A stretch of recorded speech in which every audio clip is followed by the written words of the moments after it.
Hello, Sagittarius. It's umomgtarot, and this is your love and relationships reading. Alright, I'm going to start with the astrology reading cards to decipher who's involved. And then we're going to do a tarot spread.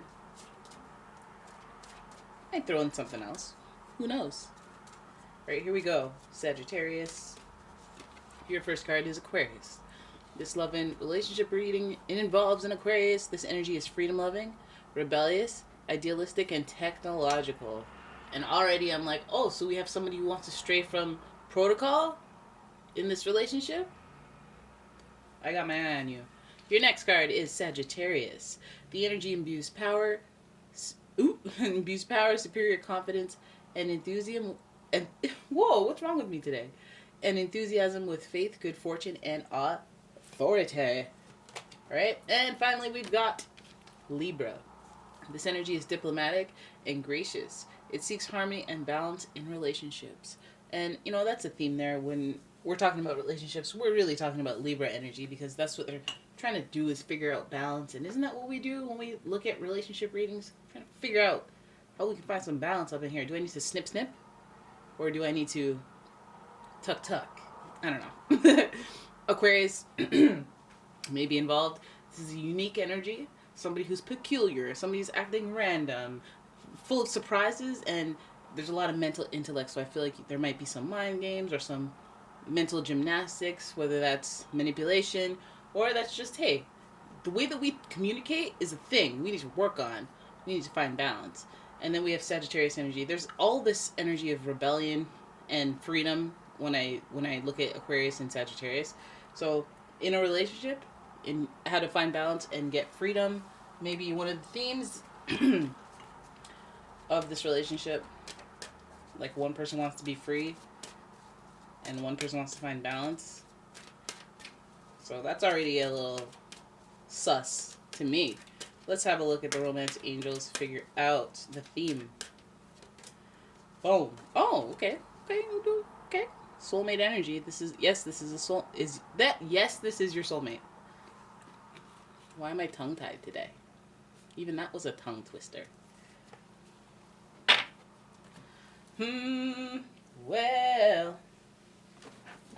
it's a big show. Sorry, I'm switching because I'm like, I was going to use just a regular tarot deck, but no, we're using the Angel Tarot for this relationship reading.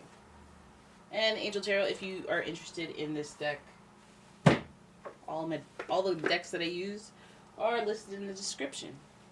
So, boom, that's the box. Alright, a lot of people like this deck. Personally, I think it could be better, but hey, this isn't a deck review channel. Unless you want it to be. I mean, no, I'm kidding. Alright, here we go. I'm going to give you a good shuffle. Because Sagittarius up in here, you gotta know. And yes, when you get Sagittarius and you're a Sagittarius, you're going to have somebody who's mirroring some traits. And I'm wondering if the mirroring of the traits is somewhere with the whole rebellion thing.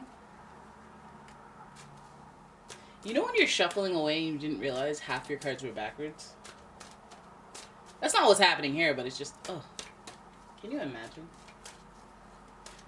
Alright, Sagittarius, I think we've shuffled enough for you. First card.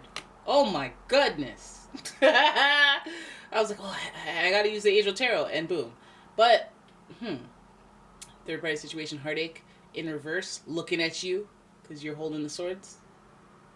Involving 3 people. This might be a sticky situation. The origins of this relationship may be sticky. And for me, yes, overlapsation in relationships. Third party situation resulting in disappointment. Okay, who's disappointed? Let's hope it's not you. But I think there's a sticky third party situation. Either you're in a relationship and you're interested in someone else, or vice versa. Then we have the Emperor. Angel of Wisdom. But also a leader, natural born leader. Somebody who's very into relationships. Not the whole let me go one night stand it. I know this is Aries energy. I know it. But this is more mature energy. It's like I'm the leader of a household. I take my position seriously. All right. So we have a heartache, and we have the Emperor. It's making me look at the like breadwinner or the testosterone based person in the relationship, the one that has more like stability and power. I'm not gonna say they're doing something sneaky, but we got the Ten of Pentacles, support. That's a great card. Followed by the King of Wands, leadership. More of that. Okay, we're seeing some duplicate energy here.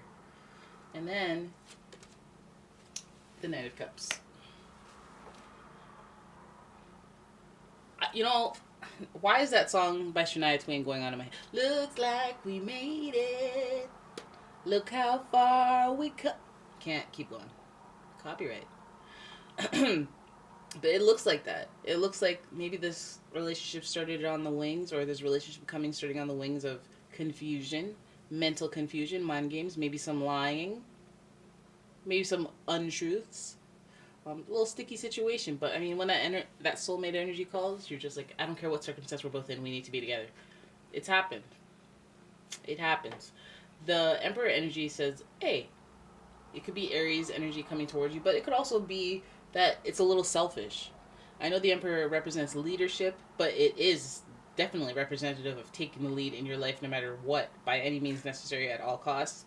We also see that here with the King of Wands in reverse. He's about leadership as well, and he's about taking action on the things that he wants, but he's in reverse, so he's giving you that vibe of like, I'm taking what I want by any means necessary. So some of you guys are in those tricky relationships where your partner or your love interest is in a relationship, and they're, it's a tricky situation, but feelings are so involved, and it feels like a soulmate. It feels like a meant to be kind of situation, and that's how these things happen.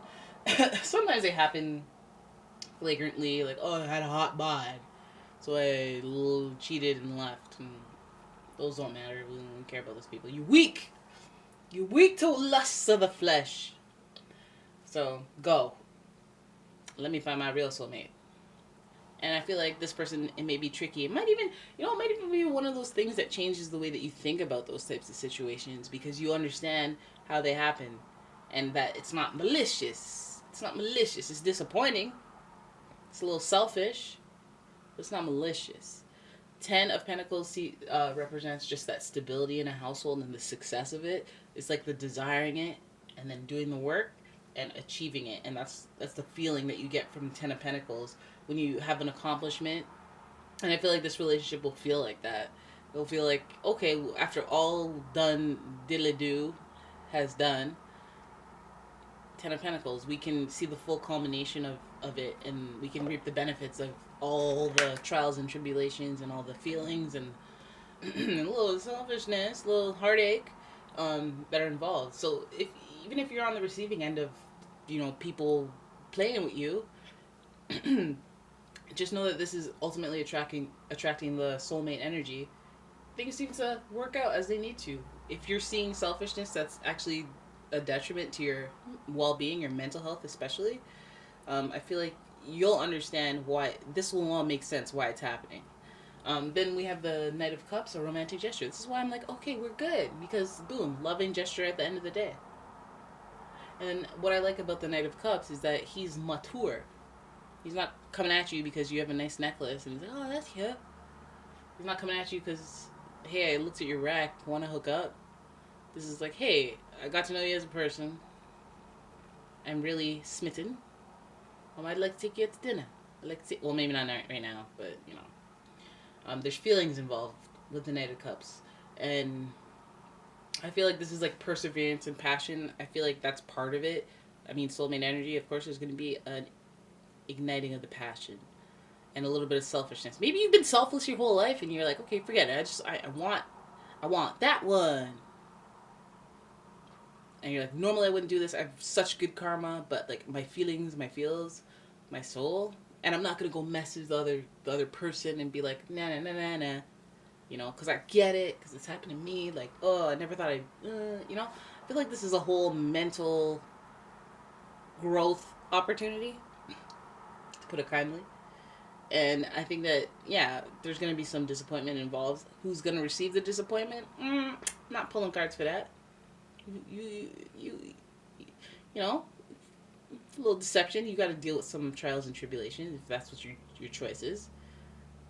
But at the end of the day, spirituality. This is soulmate spiritualities.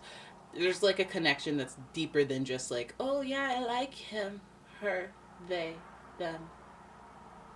I'm all like,